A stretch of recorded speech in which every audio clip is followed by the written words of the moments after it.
We're here to empower high-income earners to gain back control of your time through financial independence and stop trading your time for money and start letting your money work harder for you. And hey, if you want to meet other high-income earners on their FIRE journey, join our High Income Earners FIRE Facebook group. Every month, we'll have guest speakers and we'll share about what our team is currently working on and allow you to share what you are working on with other high-income earners. Hey, hello, everyone. Welcome back to the High Income Earners FIRE podcast. I am your co-host, Rica.They. Again, my co-host, Aline Prack from Orange County, California, is not here today, but we wish she'll be back really soon. Today, we have a really interesting guest who's an expert in creative financing. A lot of our audience or people who are listening to this live already heard about Mel and Dave investing, and they was able to buy a lot of properties with all their own money, without the joint ventures and all of that. And I don't want to butcher their story, so I'm just going to welcome Mel here and let her tell us their stories. Okay, welcome, Mel. Yes, thank you so much. So Dave and I, we are full-time real estate investors. We specialize in buying properties using none of our own money and without joint venture partners. Now that means that we keep 100% of the cash flow, the appreciation, the equity, and there's really no sharing, right? It's we have 3 kids, so it's really nice because we really wanted to pass that on to our children. So yeah, we were able to grow a portfolio. We bought throughout the years over 240 units. We're doing that in 5 countries as well. So these strategies are applicable not only in Canada and the US, but we're also doing it in Mexico, in Costa Rica, and Dominican Republic as well. Mm-hmm. Since we're talking about buying in 5 countries, can you let us know, because most of our listeners are probably in Canada or US, can you let us know what's the difference of using your strategy to buy in Dominican Republic, Costa Rica, and Mexico comparing to the US and Canada? Yeah, it's just really, I mean, for example, Costa Rica, there's no financial institution there, right? Like there would be in Canada or the US. So it's just putting the creative into creative financing. So I was actually in creative financing. Okay. Yeah, exactly. So I'm actually located in Ontario. So we were about a year and a half ago in Ontario. We purchased a property in Costa Rica, and that was owner finance. So we negotiated the deal, we did our due diligence, all of that. And the first place was the owner, since there's no financial institution.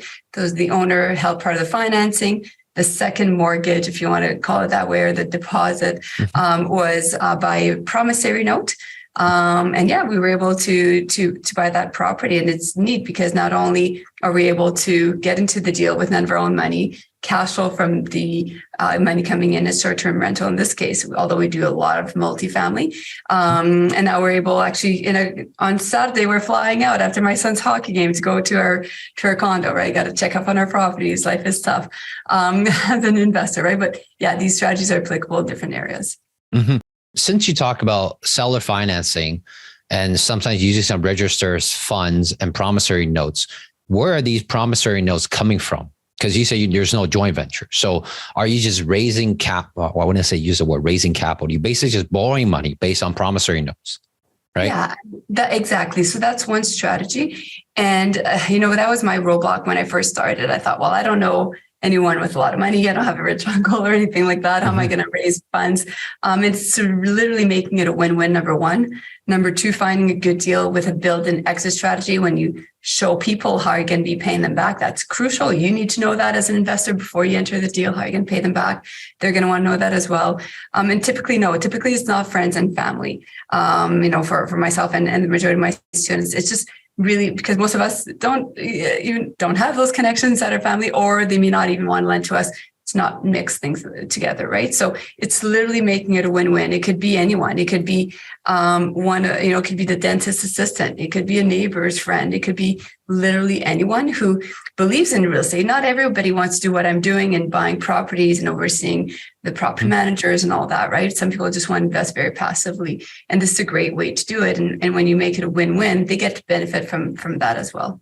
Mm-hmm. And since the interest rate has rise probably 3% or more, what are the promissory notes that, if anyone's interested, just give us a range of things that you guys are paying out? What's the percentage that you guys are paying out, and what's the terms usually look like for promissory notes? Yeah, for promissory note more specifically, I mean, it depends. I've paid lower interest, 5, 6, 7%. I've paid double digits as well. And I think this is where it's crucial as an investor that you're not just focusing on the interest amount. Of course, yes, I'd rather pay lower interest, but in between owner financing and using secured funds like RSPs or 401k if you're from the States, or promissory note, I've paid anywhere from 0% interest to 3%, 5%, 7% to double digits. And I'm okay with that because it was the actual deal. Every deal is different. And bigger picture, of course, I'd rather not pay as high interest. However, if I can still cash flow from day one, if my financial ratios still make sense, if I have a built-in exit strategy where I'm able to know how I'm going to pay them back and I can show them how I can pay them back, and I'm going to make a whole lot of money from the deal, I'm okay to let go a little bit of the piece of the pie to the lender and really create that win-win with them. Yeah, I'm going to ask you about like kind of at the high 10,000 feet level of your creative financing, where just, I know you have a masterclass, all that.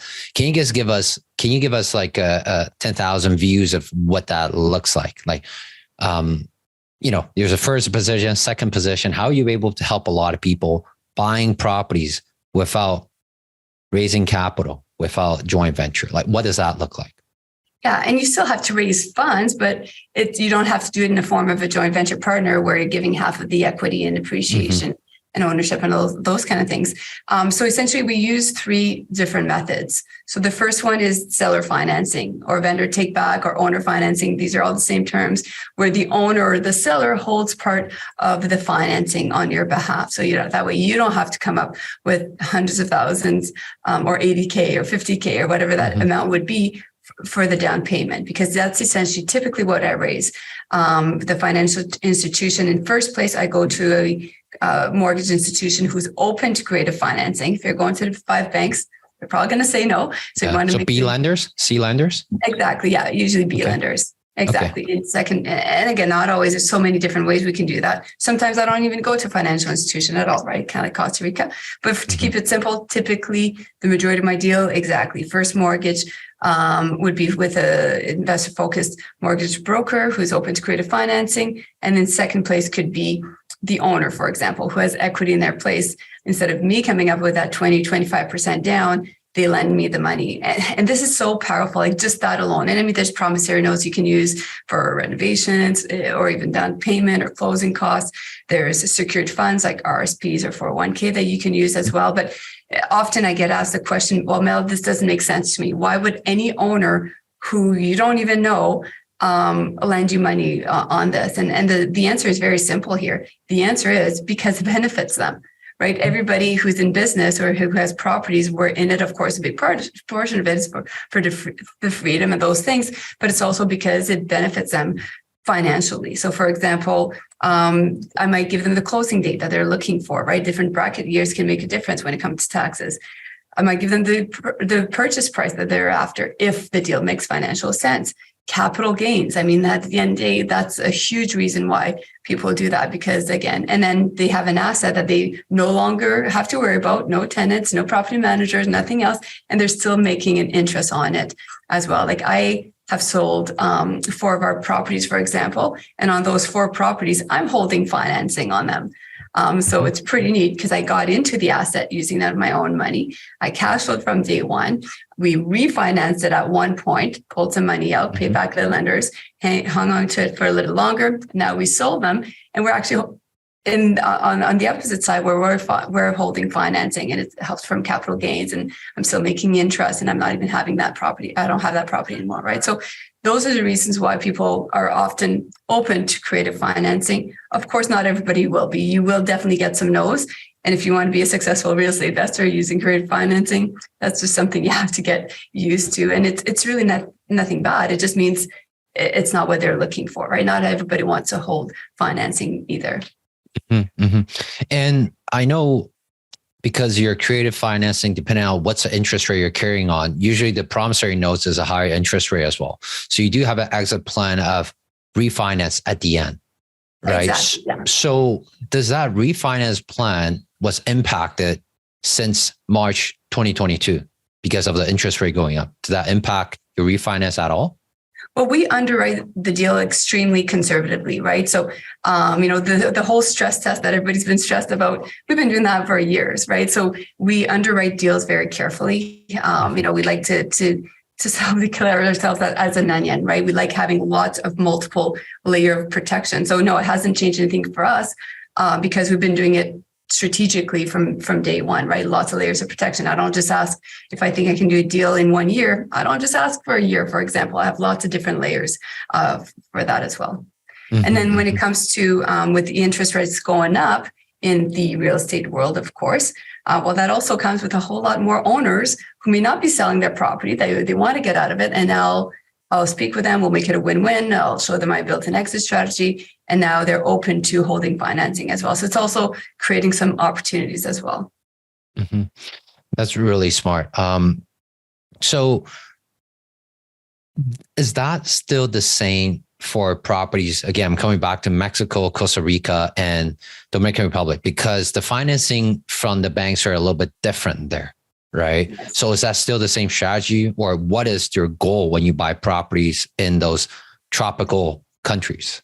It is a bit of a different play because there's no financial bank here that you're just going to go, okay, I refinance and pay out. So for example, we bought 3 places in Costa Rica. And some of them, just because we're investing in markets that make sense, we knew that they were going to increase in value over time. Or I actually bought some where we did more or less a burr on it, where we did some we didn't, but my team in Costa Rica did some renovations and redecorated, and all those things has naturally increased in value. So for example, I could sell one of those properties if I decide and pay off the other lender. So there's different ways. It's probably what, for the majority of my students, I don't recommend that they necessarily start with that. What I started was with multifamily, duplex, a triplex, a 17-plex, a 50-plex, a 6-plex, and different sizes.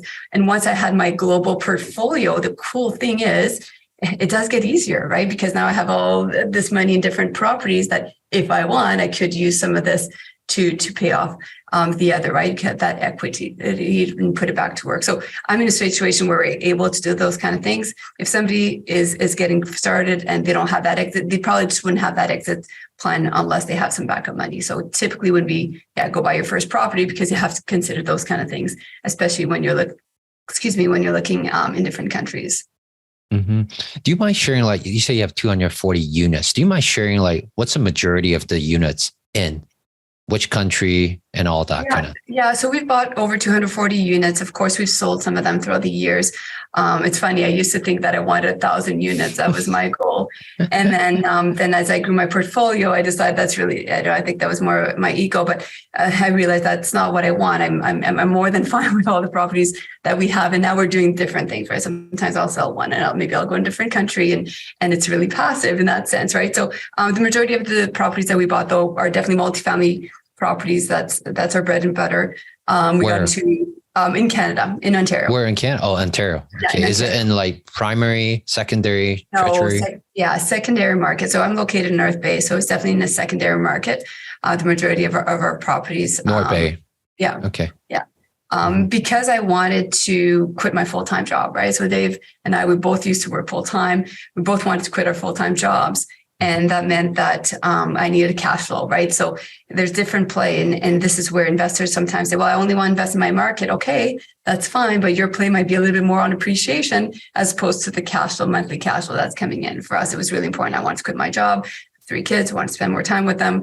So investing in markets that made financial sense, where I can get more revenue. And that's what we ended up doing, right? Many of my students, some are staying local because that's their comfort level, and that's completely fine as well. Many of them, though, are starting to go even cross-provincially within Canada and more in the States. And some are going like we are in different countries too. Mm-hmm. And definitely, you said that in the beginning, you're just trying to collect Pokemons. You're trying to have 1,000 units. You thought that was cool, which a lot of real estate investors start with that. But then you soon realize that more units doesn't mean more cash flow. More units doesn't mean more freedom, right? There's a balance of it. There's a give and take. So what are you doing differently comparing to when you first started? What kind of property you're looking at, or what are the things that you're looking at now? Things I'm doing differently is definitely being way more hands-off. I used to be very, very hands-on. Like I used to do all my property management. We had 76 stores and I was still doing my own viewings and the screening. Like we were busy. Yeah, no, I don't recommend that to anyone. However, I'm so glad I did because it definitely helped me to really, point out good tenants, bad tenants, and our system. You know how to manage your team. Period. Exactly. So then I was able to do that. And then we ended up doing all property management and our own internal team. And now we just outsource everything so we can be even more passive. So that's definitely something that changed. When it comes to the strategies, I mean, that did not change. The owner financing, promissory notes, using secured funds, we continue to do that as well. So that hasn't changed. We've been underwriting deal very conservatively from, before we first started. So that hasn't changed as well. And there's been a few things that changed, like refinancing, for example. Financial institutions before they used to want to or allow refinancing within a year or less. And now they've tightened that up since COVID. So certain things have changed, but overall the strategies haven't, but our team has built, right? Being able to, of course, with those units and the cash flow and those kind of things, being able to really build our team up so we can travel. And we're always traveling. If you're following us on social media, I'm sure you'll see that we often travel typically with the kids, right? So, and those kind of things and have that flexibility in our schedule to do what we want. And we're able to do that because I have other people behind the scenes, running the show essentially. That's great. Thanks for answering that. So do you mind sharing what your team look like to manage? I know 240 units, some of it you sold, but day one, you were doing everything yourself and Dave. What does your team look like right now? Not on the coaching side, but just the real estate property side. What does that team look like? Yeah, on the real estate side, and we can even backtrack even more, right? Just starting off by getting a cleaner at home, right? Which I don't have to worry about that. Like those little things, like somebody doing the snow plowing, somebody doing the yard maintenance and, the flowers and those kind of things. Well, that saves me time. On a business side, somebody helping me with, my social media where we post tons of content every single day on our social media. So, my team helping me with that, my marketing team, my property managers, when it comes to, different countries. So I have different property managers into different areas that we are investing in. And then I have a property management lead that oversees them. And then they report to me, right? So kind of like, it wasn't like this from the beginning, right? This is something that we kind of built as we grew. Do you have a number? Like how big is your team now? Oh gosh, I don't even know, but I have to start counting. Okay. We just hired 3 other additional people this month. So as we're growing, we're definitely continuing to grow our team members. There's a financial department, right? Financial controller. I have multiple bookkeepers. So there's a lot of different aspects that goes into it as well behind the scenes. People even to do, when we do podcasts or edit afterwards and those kind of things, right? So, cool. But that's a cool thing. And this is something as an investor, if you're an investor, you don't have to worry about all this from day one, right? As you grow, you'll know which task do you either really, really don't want to do, and what can you delegate? Like for me, I remember cleaning. We used to clean our own units, right? I didn't have a lot of money when I started. And I remember having to pay somebody the first $80 to get the place clean. And it was tough to let go of that $80 at the beginning because we didn't have a lot of funds, but then realizing that, wait a second, during that time I was able to do this instead, or, just whether it was an activity I wanted to do, or maybe I spent time finding a deal that's going to make me $150K in a year or two, right? And it's really thinking as a bigger return investment on your own time, whether it's just to live your best fulfilled life or from financial perspective as well. Gotcha. Thanks for answering that. Someone in the audience, this is my first time doing Instagram Live with people asking questions. This question, I think a lot of people will be interested as well, is what does underwriting conservatively mean? So you say you put in a lot of layers. I think the key question people want to ask is, what are the interest rate you guys are underwriting at? So do you mind sharing that? Yeah. And honestly, I'd be lying if I said I'm underwriting at that. It depends on the deal. It could be every single deal is different because every single deal has a different thing. So what I would say is that you shouldn't have a cookie cut away of everything because that's unrealistic. Every single deal is going to perform differently. I might have one deal where I don't have to put any money into it. But the cash flow is not as high, but I know that it's in a market where it can appreciate more. I might have another deal where, I'm not cash flowing from day one, but if I put 50K into it, I can, over time, increase its value when people move out, those kind of things, and it's going to go up in value. So it's really deal per deal. Like we use our matrix. It has a 4-way pillar. These are all based around the financial ratios that we use. So that's my number one indicator. And it's literally, is it green or red? So I'm able to analyze lots of deals really, really easily because it does the calculation for me.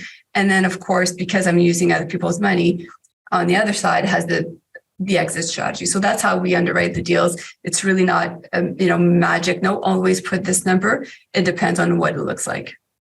Mm-hmm. Yeah. Okay. That's the answer. I know, a lot of the coaches out there for the past year, definitely, and there's, overall in the portfolio, most of them are very successful. There's going to be 1 or 2 deals that kind of lagging and all that. So do you mind keeping it real for us? Whether it's your own deal or some of your students' deal that kind of went wrong. Can you share some of the story of that? Yeah, like I'll use myself as an example. And it wasn't really the deal with creative financing, but it's not knowing what I don't know, right? When I first started, my first property that I ever purchased, for example, I thought I was a genius. I thought I bought it with an agent. It was nice, fairly nice upstairs. The downstairs was empty. It was down to the studs. I'm going to beautify it. I'm going to rent it out, put a single bedroom. So we did all the renovations, got it rented. Everything was awesome. I actually lived in that apartment with Dave and my 2 girls when I was 6 months pregnant in between transition of houses.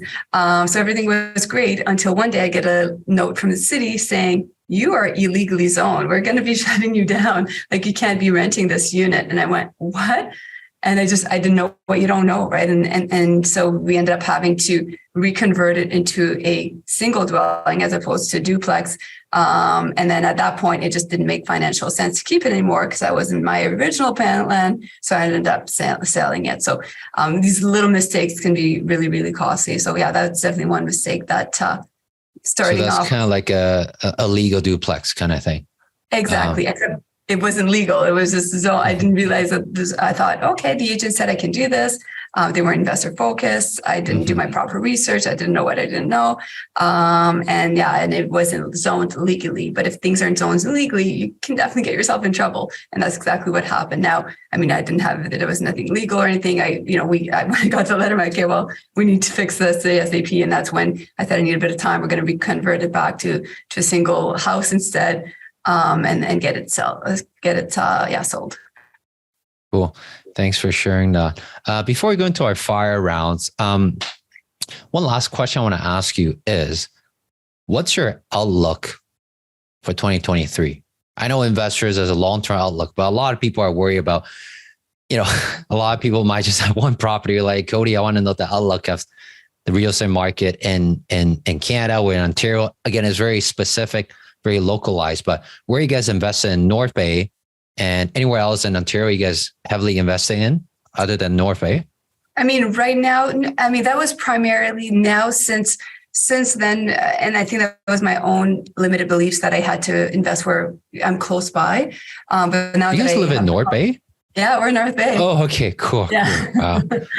Yeah. So, so we're not too far. We're going to Toronto. We're flying out to Toronto on Saturday to fly out. But, so it was essentially at first, yes, investing local. Now, just different countries, just because we do love traveling and those kind of things. Mm-hmm. In the States, we're looking at places where it's more investor focused, a little bit more landlord friendly, for example. Red state? Other red state? Say Florida or Texas, for example, right? Just where, it's just a little bit more fair when it comes to the rules. And of course, where cash flow is best, right? Mm-hmm. And what is like going forward in 2023? Have you guys have like constant students come in and all that? And where are you steering them to in 2023? I say, if they started right now, where should they buy? And why? Yeah. And honestly, I don't say you have to invest in this area specifically. because some people are just not comfortable with that. I mean, my number one guidance would be return where returns are best, because financially it makes sense to do so. However, if I can say that all day long, but they don't feel comfortable yet because they want something they can drive through to or look, then my second best choice will be, we'll try to see if you can get something fairly close. Maybe it's only 45 minutes away, but you can get that extra cash flow coming in. It also depends on the case scenario of each individual. I can have somebody come in the program and they have $1 million in their bank account, but they still want to grow their portfolio. They still want to use creative financing, those kind of things.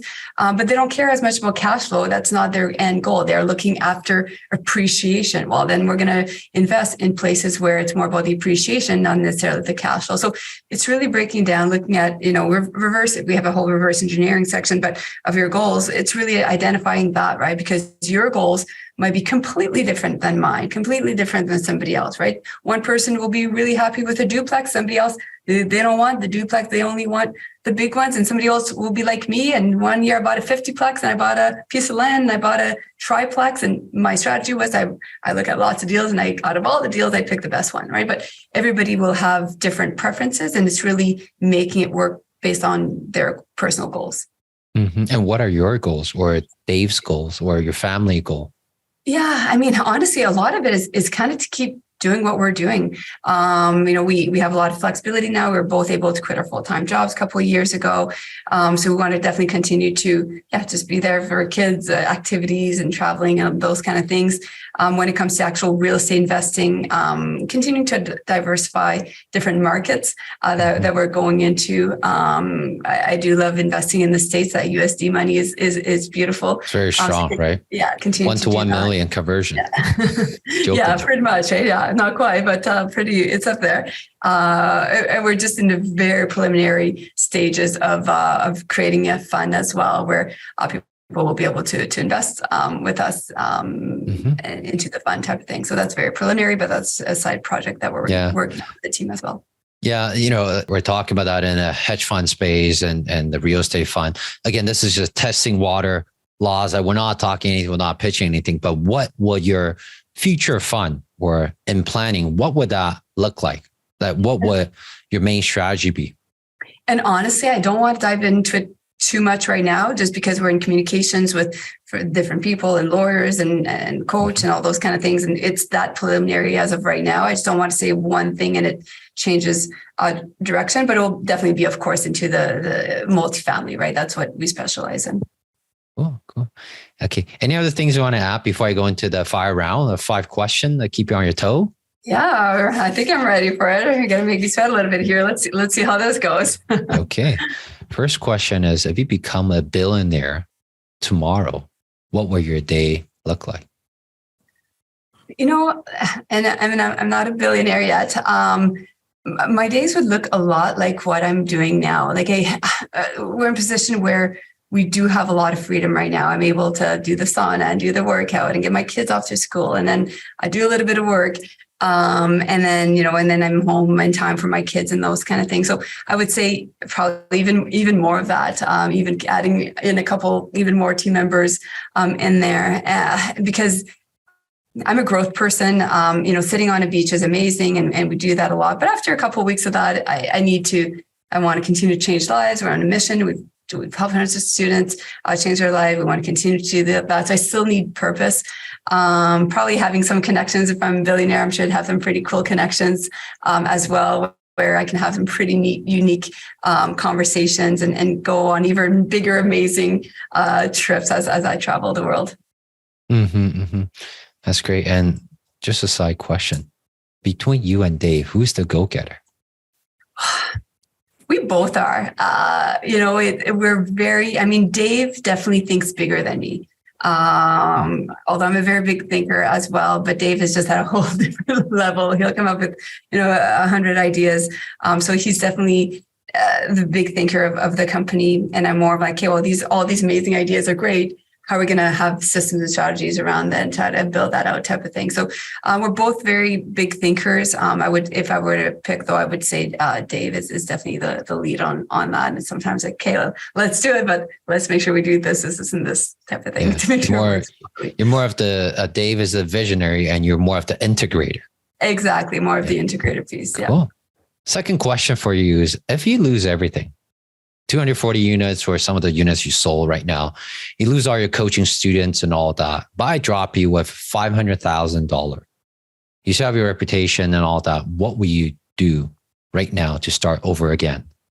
I would buy rental properties, multifamily properties in a heartbeat. Bigger than 4 or 5 plex, like commercial side of things?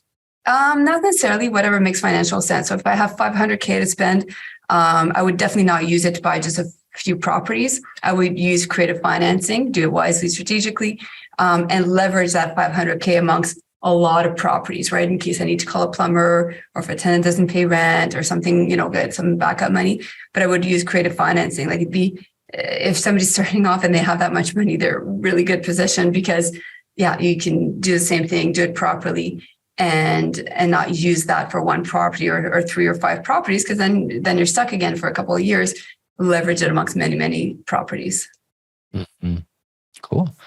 And if you are a podcast host, I know you guys have a podcast as well. I'm not sure if you guys have any guests on, right? No, right? No, we have our students from time to time, but it's pretty much Dave and I, yeah. If you're a podcast host, you're going to invite guests on. Who would you like to interview? Oh my gosh. Well, I love Oprah. So I'd get, if I could invite anyone, maybe if I, someday a billionaire, I'd have those connections.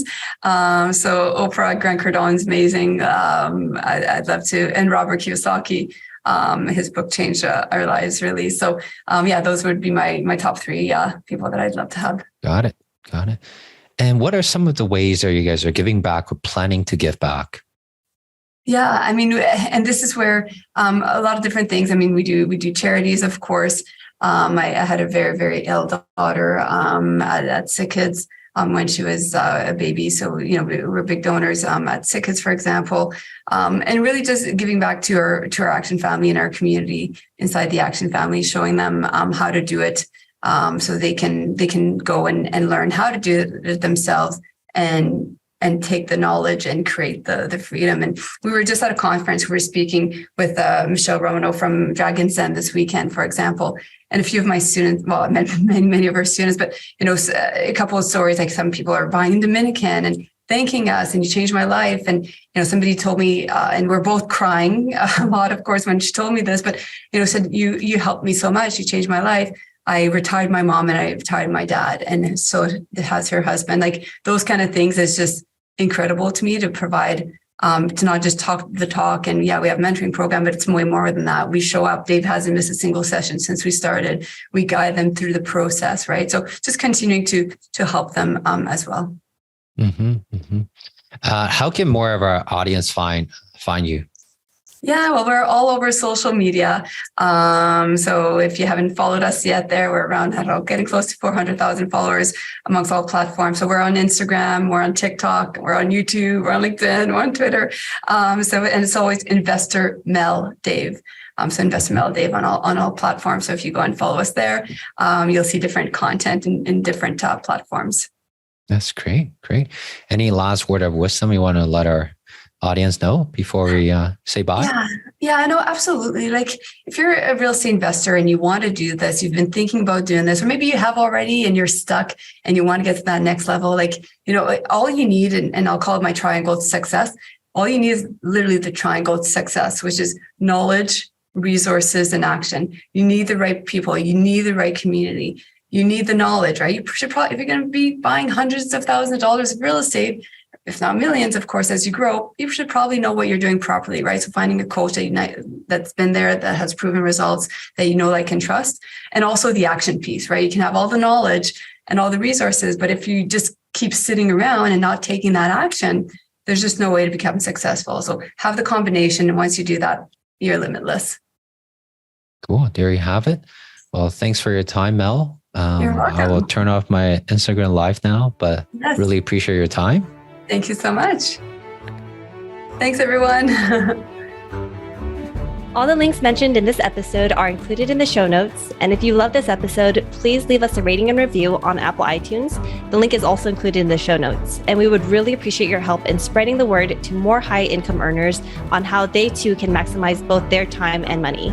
Also, if you still haven't joined our High Income Earners Facebook group, you are missing out on High Income Earners community where we help each other reach our own version of FIRE.